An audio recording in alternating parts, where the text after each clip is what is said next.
All right, in the Republican presidential race, Texas Governor Rick Perry has quickly caught up and even passed former frontrunner Mitt Romney. And many say a big factor here, evangelical voters who are more comfortable with Perry's religious background as opposed to Romney's LDS faith. Joining us live in the studio to talk about religion and politics is Sean Reyes, who is running for the state attorney general, and Jim DeBackus, the chair of the Utah State Democratic Party. So, gentlemen, first of all, welcome to the show. Thanks, Sean, Angie. first timer, nice to have you here as well. Great to be here. Now, Thank you. You're a Republican running, correct? So, obviously, you've kind of got your eye on the Republican race as well.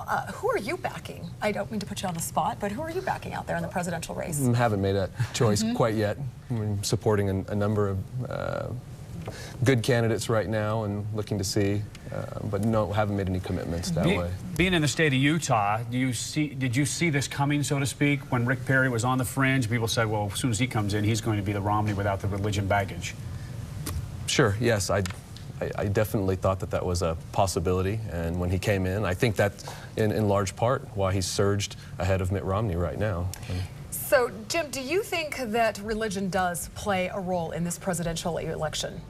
Of course it plays a role. Whether it should or not would be an issue, but people look, it's an important issue to people, and I think Rick Perry's huge jump in the polls, I agree that a lot of that is because of the religion issue. Do you think that becomes a factor? Let's just say Rick Perry, we'll start playing that game that he gets the nomination. So now you have President Obama and Rick Perry. Obviously, he's going to have a lot of religious support out there. Does that become a factor in that race? Obviously, in the Republican field, it might, but does it become the race in the general election? Well, part of it depends on how Rick Perry gets the nomination. If he goes out, you know, he's a little bit of a loose cannon. Yeah. Actually, not a little bit, a large part of a loose cannon. And if he starts falling behind, I suspect he's going to pull out that kind of Texas swagger and start saying things about LDS people and doing whatever he can do to define those differences. And it could turn really ugly. I mean, he's the exact kind of candidate that we could expect that kind of thing from. Sean, you're running for office right now. Yes. I mean, do you think that's hard to combat, the religious views that people have? I mean, especially here in Utah, where we have, you know, a predominantly LDS community. You know, interestingly, Angie, I don't think it's as much of an issue here in state. You know, it is nationally, but I think the voters of Utah are more sophisticated when it comes to religion, at least in my experience, as I've gone up and down the state. We have a number of big supporters who aren't LDS. I happen to be LDS, and I wouldn't want somebody to vote for me or not vote for me because of that. But just yesterday, for instance, we were sitting down with Pastor Mike Crowder of the Christian Life Center in Layton, and he's a big supporter. We were strategizing with Hal Christensen, the former Deputy Attorney General for Reagan and Bush, who's not LDS. They're all big supporters. We're sitting down with Ambassador Price Friday and Tom Guinea from Gastronomy Group, all of whom are not LDS and support me not because I'm LDS, and religion's never really ever come up. And so again, I think within the state, people are used to religious issues and can sift through that, and that's not an issue.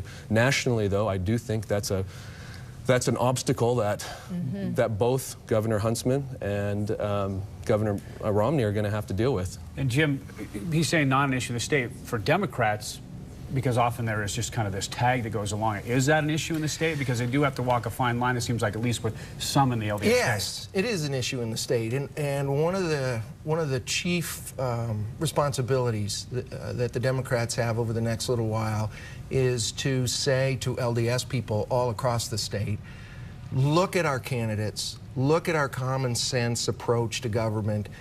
We are the Utah Democratic Party. We're not the Washington Democratic Party. And that tremendous mess in Washington is created not by Utah Democrats, but it's fueled by Utah Republicans, because they are really ideologues. You know, Jason Chaffetz and the Tea Party element in Washington.